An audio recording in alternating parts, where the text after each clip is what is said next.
Hello, എല്ലാവർക്കും നമസ്കാരം. എൻ്റെ ഒരു പുതിയ വീഡിയോയിലേക്ക് എല്ലാവർക്കും സ്വാഗതം. ഇതൊരു 1/2 കിലോ പന്നി ഇറച്ചിയുണ്ട്. അതിനെ നമുക്കൊന്ന് കറിയാക്കാം. അപ്പം ആദ്യം ഒരു ഇച്ചിരി ഉപ്പ്, പിന്നെ മുളക് പൊടി,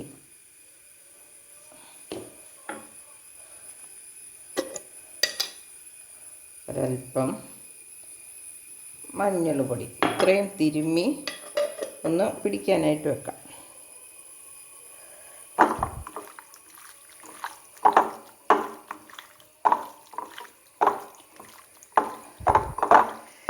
ഇതിവിടെ ഇരുന്ന് ഒരു അരമണിക്കൂർ കഴിയുമ്പോൾ നമുക്ക് ആ അരമണിക്കൂർ കൊണ്ട് ബാക്കി കാര്യങ്ങളൊക്കെ നോക്കാം. ഇഞ്ചി, വെളുത്തുള്ളി, ബാക്കി അങ്ങനെയുള്ള കാര്യങ്ങളെല്ലാം സംഘടിപ്പിക്കാം. അപ്പം ഞാൻ എണ്ണ അടുപ്പത്ത് വെച്ച് കടുകിട്ട് പൊട്ടി കൊച്ചുള്ളിയും 2 ചേർത്തു. ഇനി അല്പം കരിയാപ്പിലയും വെളുത്തുള്ളി ഞാൻ ഇവിടെ എടുത്ത് വെച്ചിട്ടുണ്ടായിരുന്നു കേട്ടോ. ഇഞ്ചി,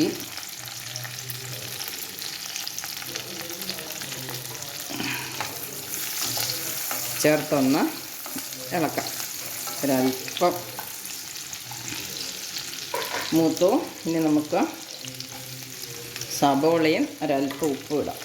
ഇറച്ചിക്കകത്ത് ഇച്ചിരി ഉപ്പ് ചേർത്ത് വെച്ചിരിക്കുന്നത്, അതുകൊണ്ട് ഒത്തിരി ഉപ്പിൻ്റെ ആവശ്യമില്ല. കൊച്ചുള്ളി പൊളിച്ച് ഒത്തിരി വരുമ്പോഴത്തേനും താമസമില്ല, അതുകൊണ്ട് എളുപ്പം നോക്കി കുറച്ച് സവാളയും കൂടെ ചേർക്കുക. പന്നിക്ക് സവാളയൊക്കെ വെച്ചാൽ എന്നിട്ട് എണ്ണയ്ക്കകത്ത് കയറുന്ന ഇച്ചിരി മൊരിഞ്ഞ് കുരുമുളക് ഇട്ടാൽ മധുരം പൊക്കോളമെന്ന് വിശ്വസിച്ച് അങ്ങ് ചെയ്യുക. ഇനി അല്പം ഉപ്പ് ചേർക്കാം. ഇനി അതവിടെ ഇരുന്നൊന്ന് വഴന്ന് വരട്ടെ, എന്നിട്ട് ബാക്കി ചേർക്കാം.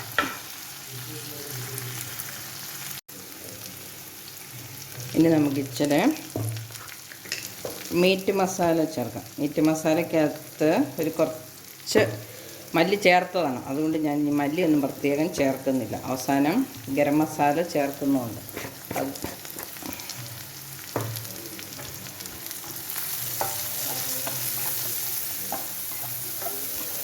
ഒരൽപ്പം മുളക് പൊടി കൂടെ ചേർക്കാൻ തോന്നും.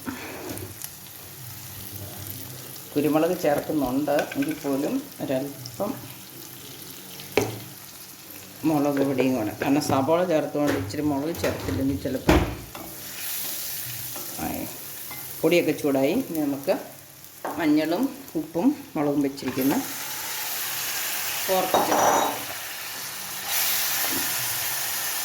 ഇനി കുറച്ച് തേങ്ങാക്കൊത്ത് ചേർക്കുന്നുണ്ട്. ഇതിൻ്റെ വെള്ളം ഇറങ്ങി വെന്തോളുമായിരിക്കും, അല്ലെങ്കിൽ പോരാതെ വന്നെങ്കിൽ പിന്നെ ഒഴിക്കും. ഇപ്പം ഞാൻ ഏതാണ്ടും വെള്ളം ഒഴിച്ച് കൊടുക്കുന്നില്ല, മൂടി വെച്ച് വേവിക്കാം. ഇപ്പോൾ ഒരു 10-20 മിനിറ്റായി. നമുക്കൊന്ന് നോക്കാം. വെന്തു, വെള്ളമൊക്കെ പറ്റി നെയ്യൊക്കെ പയ്യെ ഉരുകി വരുന്നുണ്ട്. ഇനി നമുക്കൊരു അല്പം ഗരം മസാലയും കുരുമുളക് പൊടിയും ചേർക്കാം.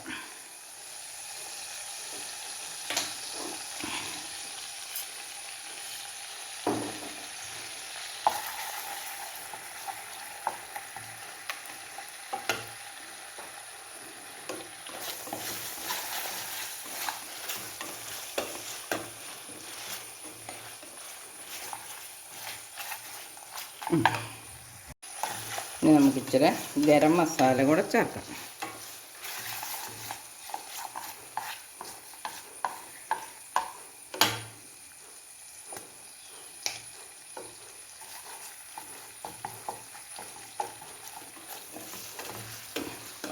ഇപ്പം കളറൊക്കെ മാറി നല്ല കറുത്ത നിറമായിട്ടൊക്കെ ഉണ്ട്. ഇനി ഇത് ഒന്നും കൂടെ ഇരുന്ന് ഒരു ലേശം കൂടെ ഉലർന്നു കഴിഞ്ഞാൽ നമുക്ക് അടുപ്പ് നിർത്താം. അപ്പം നമുക്ക് ഒരല്പം കരിവേപ്പിലയും കൂടെ ഉള്ളത് ഇടാം.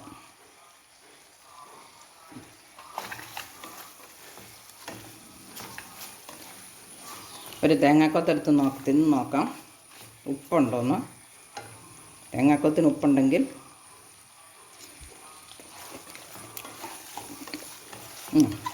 ഉപ്പൊക്കെ ഉണ്ട്.